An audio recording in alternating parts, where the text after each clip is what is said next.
खिलाफत उस्मानिया का दौर इस्लामी तारीख का सुनहरा दौर था।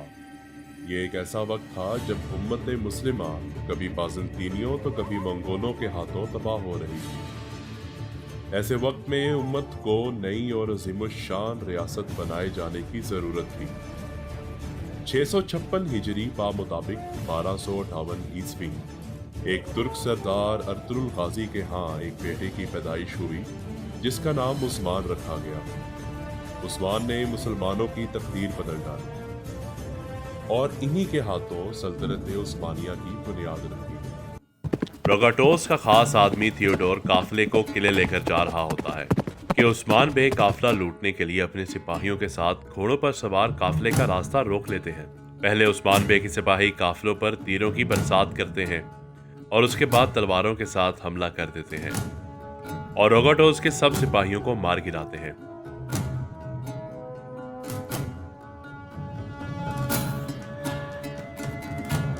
इसी लड़ाई के चलते थियोडोर भागने की कोशिश करता है तो उस्मान बे उसके पीछे जाते हैं और उसे पकड़ लेते हैं। फिर उस्मान बे थियोडोर की गर्दन पर अपनी तलवार रखकर उससे सारी मालूमात लेने की कोशिश करते हैं और पूछते हैं कि बिलिचिक के किले में कितने सिपाही हैं और तुम्हारे मालिक के बाकी काफले कहां से गुजरने वाले हैं और क्या क्या माल लेकर। इसके अलावा रोगाटोस के गांव में कितने मुहाफिज हैं, सब कुछ बताओ मुझे। लेकिन थियोडोर ये सब मालूमात देने से इनकार कर देता है और कहता है कि मैं मर जाऊंगा लेकिन तुम्हारे लिए ये सब इतना आसान करके नहीं मरूंगा। ये कहकर थियोडोर अपनी आंखें बंद कर लेता है और बार बार दोहराने लगता है, आखिरी ठिकाना जन्नत, आखिरी ठिकाना जन्नत। तो उस्मान बे जान जाते हैं कि ये कुछ बताने वाला नहीं, इसीलिए थियोडोर से कहते हैं कि तुम्हारा आखिरी ठिकाना जन्नत नहीं बल्कि सिर्फ और सिर्फ जहन्नुम होगा। और ये कहकर थियोडोर का सर धड़ से अलग कर देते हैं और उस्मान बे के सब सिपाही उस्मान साहब जिंदाबाद के नारे लगाना शुरू कर देते हैं। उस्मान बे के हुक्म से मलहून खातून और आइगुल खातून सवारी पर कालीन लाद कर और अपने घोड़ों पर सवार होकर कुछ सिपाहियों के साथ काई कबीले से हरमान काया की तरफ निकलती हैं और हरमान काया पहुंचने पर मारी किले के सहन में आती है। उन्हें देखकर हैरान रह जाती है और मलहून खातून से कहती है कि खुशामदेद, आपने खुद यहाँ आकर तो मुझे हैरान ही कर दिया। तो मलहून खातून जवाब देती हैं कि मैंने सोचा क्यों ना आपके कालीन खुद ही लेकर आऊं, जैसे आपने कहे थे बिल्कुल वैसे ही कालीन लेकर आई हूं। फिर मलहून खातून आइगुल खातून का तारुफ उस्मान बे की चचा की बेटी के हवाले से मारी से करवाती हैं।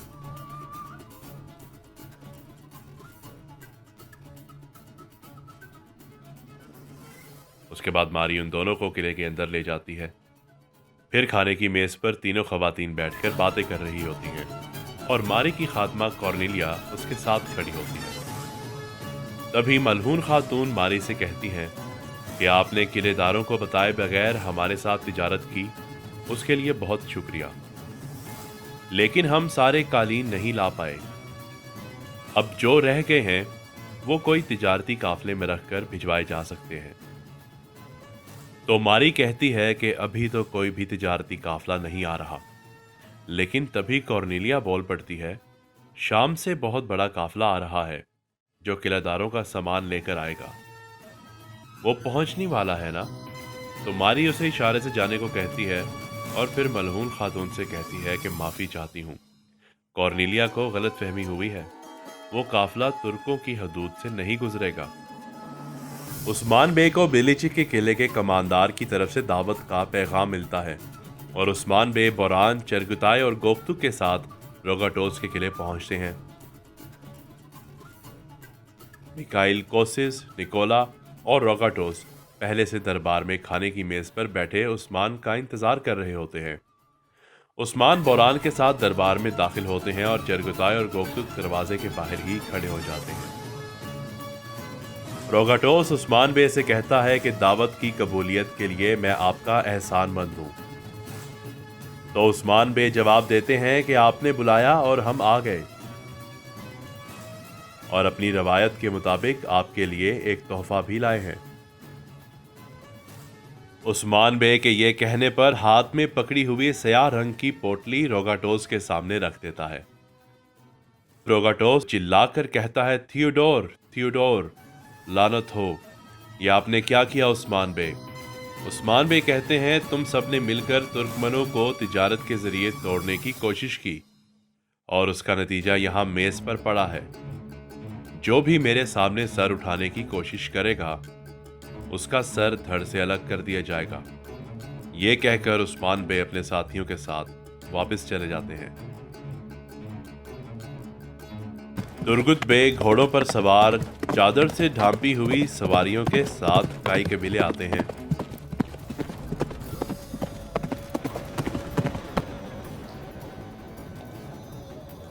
और सरदारी खेमे के बाहर खड़े होकर बोरान और कोकतुक से कहते हैं कि उस्मान बे को मेरे आने की खबर दो और कहो कि मैं एक हदिया लेकर आया हूं उनके लिए। इससे पहले कि कोई उन्हें खबर देता, उस्मान बे खुद ही खेमे से बाहर आ जाते हैं और तुर्गुत बे को खुशामदीद कहते हैं।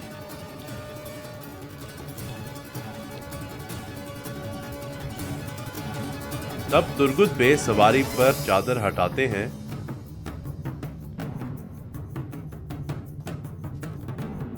तो वो हदिया दरअसल कातलानियों की लाशें होती हैं।